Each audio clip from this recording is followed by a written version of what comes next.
말씀을 묵상하면서 은혜로 하루를 여시기를 바랍니다. 다 함께 사도신경으로 우리의 신앙을 고백하겠습니다. 신앙을 고백하실 때 진심을 다해 고백하시기를 바랍니다. 전능하사 천지를 만드신 하나님 아버지를 내가 믿사오며 그 외아들 우리 주 예수 그리스도를 믿사오니 이는 성령으로 잉태하사 동정녀 마리아에게 나시고 본디오 빌라도에게 고난을 받으사 십자가에 못 박혀 죽으시고 장사한 지 사흘 만에 죽은 자 가운데서 다시 살아나시며 하늘에 오르사 전능하신 하나님 우편에 앉아 계시다가 저리로서 산자와 죽은 자를 심판하러 오시리라. 성령을 믿사오며 거룩한 공회와 성도가 서로 교통하는 것과 죄를 사하여 주시는 것과 몸이 다시 사는 것과 영원히 사는 것을 믿사옵나이다. 아멘.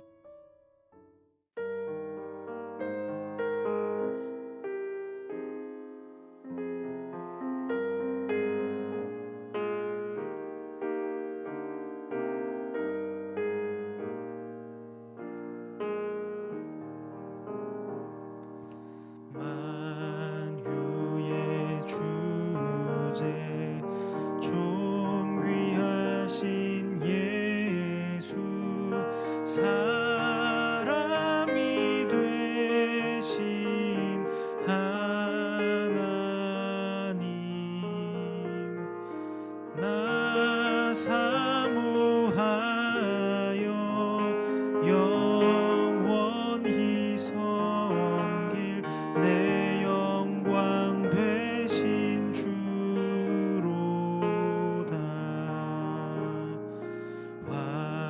화려한 동산 무성한 저수목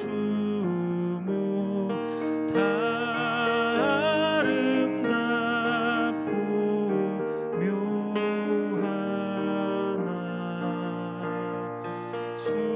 순전한 예수 더 아름다워 봄 같은 기쁨 주시네. 광명한 해와 명랑한 저 달빛 수많은 별들 빛나나 주 예수 빛은 더 찬란하여 참 비교할 수 없도다.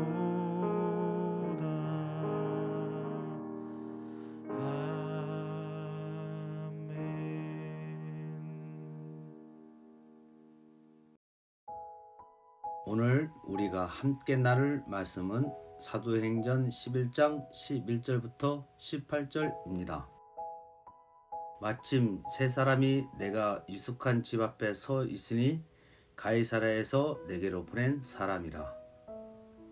성령이 내게 명하사 아무 의심 말고 함께 가라 하시매 이 여섯 형제도 나와 함께 가서 그 사람의 집에 들어가니 그가 우리에게 말하기를 천사가 내 집에 서서 말하되 내가 사람을 요빠에 보내어 베드로라 하는 시몬을 칭하라. 그가 너와 내 온 집이 구원을 받을 말씀을 내게 이르리라 함을 보았다 하거늘 내가 말을 시작할 때에 성령이 그들에게 임하시기를 처음 우리에게 하신 것과 같이 하는지라. 내가 주의 말씀에 요한은 물로 세례를 베풀었으나 너희는 성령으로 세례를 받으리라 하신 것이 생각났노라. 그런즉 하나님이 우리가 주 예수 그리스도를 믿을 때에 주신 것과 같은 선물을 그들에게 주셨으니 내가 누구이기에 하나님을 능히 막겠느냐 하더라. 그들이 이 말을 듣고 잠잠하여 하나님께 영광을 돌려 이르되 그러면 하나님께서 이방인에게도 생명 얻는 회개를 주셨도다 하니라. 아멘. 반갑습니다. 오늘 사도행전 11장 11절부터 18절까지를 중심으로 고백이라는 주제로 함께 말씀을 나누겠습니다. 어제 본문에서 베드로는 자기를 비난하는 사람들을 향해서 자기의 상황을 변명하지 않고 오히려 하나님의 말씀을 전했습니다. 그 내용은 우리가 잘 알고 있는 내용이었습니다. 하나님께서 환상 중에 부정한 음식들을 보여주면서 잡아먹으라 이렇게 말씀을 하셨고, 베드로는 그럴 수 없습니다 라고 대답을 했죠. 근데 그 환상이 3번이나 계속 반복되는 내내 하나님께서 계속 같은 메시지를 주십니다. 내가 깨끗하게 한 것을 네가 속되다고 하지 마라. 이게 이제 하나님의 반복적인 메시지였습니다. 그리고 나서 곧 고넬료가 보낸 사람들이 베드로에게 도착을 했고, 성령께서 그들과 함께 가라고 하셔서 베드로는 고넬료의 집으로 갑니다. 거기서 복음을 전했고 그들이 예수를 믿었다라고 하는 게 이제 베드로의 설교의 내용이었습니다. 근데 오늘 본문을 보면 베드로의 설명이 조금 더 구체적으로 들어가는 것을 우리가 확인을 할 수가 있습니다. 성령님께서 베드로에게 고넬료의 집으로 가라고 하셨죠. 그래서 베드로가 고넬료의 집으로 갑니다. 거기 갔더니 고넬료에게도 이미 하나님께서 하신 말씀이 있었다는 거예요. 그래서 고넬료가 베드로를 청한 것이다 라는 것이었습니다. 그래서 베드로가 그들에게 이제 예수님을 쭉 전하는데, 베드로의 이 표현을 한번 잘 보십시오. 너무 친근한 표현을 씁니다. 정말 가까운 사람들끼리의 대화인 것처럼 보이는데 15절입니다. 함께 읽겠습니다. 시작. 내가 말을 시작할 때 성령이 그들에게 임하시기를 우리가 처음에 하신 것과 같이 하는지라, 이렇게 되어 있습니다. 이거는 베드로 혼자 마음속에 느꼈던 느낌이죠. 베드로가 그때의 느낌을 이렇게 설명합니다. 자기가 설교를 하는데 본인이 그때 성령님께서 그들에게 임하시더라. 근데 그게 마치 우리한테 처음 하셨던 것과 너무 똑같더라. 이런 내용입니다. 자, 우리에게 처음 하신 그게 뭡니까? 오순절 성령 강림 사건을 말하는 겁니다. 오순절 마가의 다락방에서 120명의 성도들이 모여서 함께 모여 있는데, 120명의 성도들에게 성령께서 임하셨던 것이 오순절 성령 강림 사건입니다. 근데 그게 사실은 우리가 생각하는 그림과는 조금 다릅니다. 무슨 말인가 하면, 우리는 사도행전 2장의 오순절 성령 강림 사건을 생각하고 머릿속에 그림을 그려본다고 할 때 어떤 그림을 그리는가 하면 대부분 기도원을 그려요. 기도원 같은 곳에서 기도하고 있는데 성령의 불을 받아가지고 막 알아듣지도 못하는 방언으로 침 튀겨가면서 기도하는 그런 그림일 거라고 거의 확신합니다. 그런데 말씀을 한번 잘 보시면 그렇지가 않습니다. 확인을 하십시다. 사도행전 2장 1절입니다. 자, 함께 읽겠습니다. 1절 시작. 오순절 날이 이미 이름에 그들이 다 같이 한 곳에 모였더니, 이렇게 되어 있죠. 오순절 날이 이르러서 모인 겁니다. 기도하려고 모인 게 아닙니다. 여러분, 오순절은 감사절입니다. 특별히 구약의 모세가 율법 10계명을 받은 것을 기념하며 지키는 그런 절기인데, 그래서 그들은 감사절 절기를 지키려고 모인 겁니다. 계속 볼까요? 그때 2절, 그렇게 모여 있는데 어떻게 됐습니까? 호련히 하늘로부터 급하고 강한 바람 같은 소리가 있어 그들이 앉은 온 집에 가득하며, 3절, 마치 불의 혀처럼 갈라지는 것들이 그들에게 보여 각 사람 위에 하나씩 임하여 있더니, 4절, 그들이 다 성령의 충만함을 받고 성령이 말하게 하심을 따라 다른 언어들로 말하기 시작하니라. 결정적으로 여기에는 그들이 기도했다는 내용이 없습니다. 기도했다는 내용이 없어요. 그러니까 막 주여 삼창을 하고 기도하는 중에 불이 이렇게 돌아다니다가 한 사람 앞에 딱 임해가지고 그런 게 아닙니다. 그들은 오순절 명절을 지키려고 모여 있었는데 그때 그들 가운데 임하셨죠. 그리고는 어떤 일이 일어납니까? 다른 언어들로 말하기 시작합니다. 얼마 전에 설명을 드렸지만 그들은 어떤 사람들이 말하는 것 같은 랄랄라 방언이 아니고 다른 언어들로 말을 하기 시작한 겁니다. 기도를 했다 또는 방언을 했다, 이런 어떤 행위가 중요한 게 아니고, 잘 보십시오.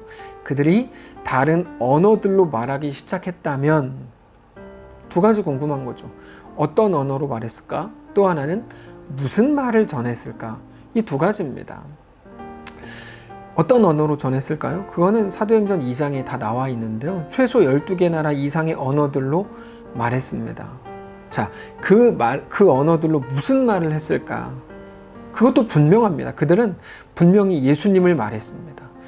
예수님에 대해서 거기 모인 사람들에게 그들이 가진 언어, 갈릴리 사람들은 알지 못하지만 그들이 12개 이상 나라들에서 모인 그들이 사용하는 언어들로 예수님을 설명한 겁니다.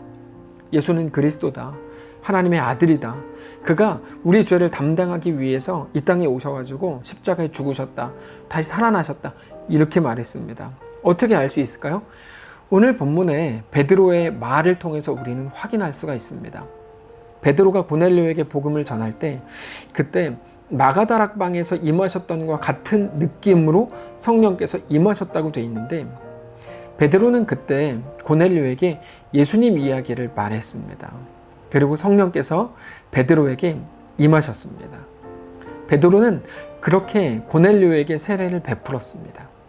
성령의 선물, 성령을 선물로 받았던 일이 기억이 났죠. 우리도 저랬는데, 우리도 얼마 전에 저런 일이 있었는데, 거기 있던 유대인들이 다 같이 말합니다. 회상하면서 말했을 겁니다. 네, 아주 뚜렷하죠. 하나님의 목적은 마가 다락방에서 120명의 유대인들에게 임하셨던 것처럼 고넬료와 거기 모여있는, 고넬료 혼자 있는 게 아니잖아요. 고넬료의 친척들과 그 친구들 120명보다는 훨씬 소수였을 겁니다. 다만 같은 느낌으로 똑같이 임했더라는 거예요.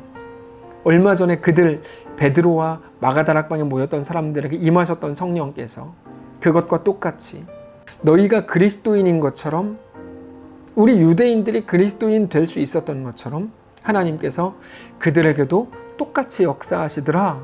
베드로 그 말을 하고 있는 겁니다. 이제 그들은 할 말이 없어졌죠. 처음에 베드로에게 네가 유대인으로서 이방인들이랑 교제하는 게 그게 뭐 정상이냐 막 비난했던 그들이 할 말이 없어졌습니다. 자기들은 구분을 하려고 했습니다. 구분을. 어떤 구분이? 우린 유대인이다. 우린 육적 아브라함의 자손이다. 니넨 아니다. 여러분, 그게 유대인들의 못된 특징입니다. 자꾸만 구별을 하고 구분을 해서 자기들은 우월하고 이방인은 못났다는 식으로, 너희에겐 구원이 없다는 식으로 말합니다. 사실상 오늘 본문의 이 일이 처음 일어난 이유, 사도행전 11장에서 이 일이 처음 발생한 이유도 그 구분 때문이었습니다. 이방인은 구원을 얻지 못한다. 그들에게는 율법이 없다. 그들은 우리와 같은 아브라함의 자손이 아니다. 이게 그들의 변할 수 없는 논리인데 베드로가 그거를 깨뜨리고 있는 겁니다. 아니요, 하나님이 깨뜨리고 계시는 것이죠. 내가 너희를 구원하기 위해서 성령을 보냈지. 기억나지? 그들에게 똑같이 행한다? 봐라. 그렇죠. 그들이 그걸 알아듣습니다. 그리고는 이렇게 말하죠. 18절 한 목소리로 읽겠습니다. 시작. 그들이 이 말을 듣고 잠잠하여 하나님께 영광을 돌려 이르되 그러면 하나님께서 이방인에게도 생명 얻는 회개를 주셨도다 하니라. 어쩔 도리가 없죠. 자, 그런데 바로 이 구별이 우리에게도 자주 일어나는 증상입니다.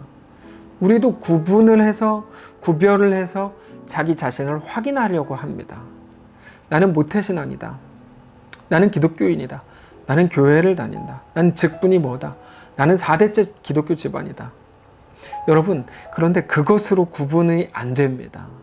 우리가 오늘 구원을 얻은 것은 내가 기독교인이라거나 회개를 했다거나 직분이 뭐라거나 하는 그런 것 때문이 아니고 오직 나를 먼저 찾아오셔서 용서하시고 사랑을 베푸시고 자녀 삼으시고 구원을 주신 우리 하나님의 놀라운 은혜 때문인 것을 우리는 모두가 잘 알고 있습니다.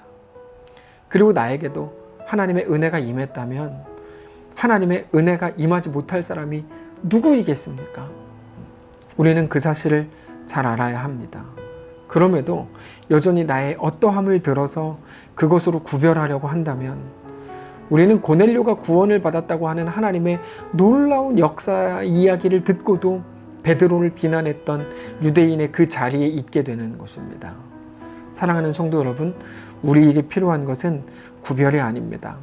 내가 어떻게 했다, 그래서 나는 구원을 받았고 은혜를 받았다라고 하는 구별이 아닙니다. 오직 나를 사랑하셔서 이 땅에 예수 그리스도를 내어주시고 내가 담당해야 될 모든 죄값을 그분으로 담당하게 하시고 내가 죽어야 할 죽음을 그분이 죽게 하셔서 나를 구원하신 그 놀라운 하나님의 은혜에 대한 감격, 찬양과 경배만이 우리가 오늘 할 수 있는 일의 전부일 것임을 깨닫게 되시기를 바랍니다. 그리고 또 하나, 나에게 임하신 하나님의 은혜가 다만 우리의 가족들, 우리의 소중한 사람들에게도 동일하게 임하기를 간구하는 것뿐입니다. 그러므로 오늘 우리가 하나님 앞에서 이 고백, 이 기도, 이 묵상이 있게 되시기를 바랍니다. 함께 고린도후서 5장 14절부터 17절까지 읽겠습니다. 함께 읽겠습니다. 시작. 그리스도의 사랑이 우리를 강권하시는도다. 우리가 생각하건대 한 사람이 모든 사람을 대신하여 죽었은즉 모든 사람이 죽은 것이라. 그가 모든 사람을 대신하여 죽으심은 살아있는 자들로 하여금 다시는 그들 자신을 위하여 살지 않고 오직 그들을 대신하여 죽었다가 다시 살아나신 이를 위하여 살게 하려 함이라. 그러므로 우리가 이제부터는 어떤 사람도 육신을 따라 알지 아니하노라. 비록 우리가 그리스도도 육신을 따라 알았으나 이제부터는 그같이 알지 아니하노라. 그런즉 누구든지 그리스도 안에 있으면 새로운 피조물이라. 이전 것은 지나갔으니 보라 새 것이 되었도다. 아멘. 우리가 무엇을 구분할 수 있을까? 무엇이 우리의 구분의 기준이 될 수 있을까요? 아무것도 없습니다. 다만 누구든지 그리스도 안에 있으면 새로운 피조물이라. 오늘 우리 하루의 이 삶이 하나님 앞에 그렇게 세워지고 고백되는 귀한 우리의 날들이시기를 주님 이름으로 축복합니다. 한번 기도하겠습니다. 살아계신 하나님, 우리에게도 복음을 주셔서 예수를 믿게 하시고 구원하여 주시니 너무 감사합니다. 우리도 모르는 사이에 유대인들의 습성, 구분을 하려고 하는 것들이 우리 속에서 올라올 때가 많습니다. 내가 한 공로를 내세우는 거겠죠. 내가 한 잘한 일들, 칭찬받을 만한 일들을 말하고 싶은 거겠죠. 근데 아니요. 내가 자랑할 것 아무것도 없고 오직 예수 그리스도가 나를 위해 십자가 지신 것, 그리고 부활하신 것, 그 예수 그리스도를 이 땅에 보내신 것, 성령을 통하여 깨닫게 하신 것, 오직 하나님의 은혜밖에 없음을 고백하게 하옵소서. 오늘 우리의 사는 날 동안에 예수로 그렇게 꽉 차게 하시고 주님만 온전히 섬기는 귀한 날 되도록 함께 하시옵소서. 감사드리며 살아계신 예수님의 이름으로 기도합니다. 아멘. 자, 이 시간에 오늘 말씀을 붙들고 하나님 앞에 묵상하면서 우리 삶을 돌아보고 그렇게 우리의 하루를, 우리의 인생을 드리는 귀한 날 되시기를 바랍니다. 여러분 축복합니다.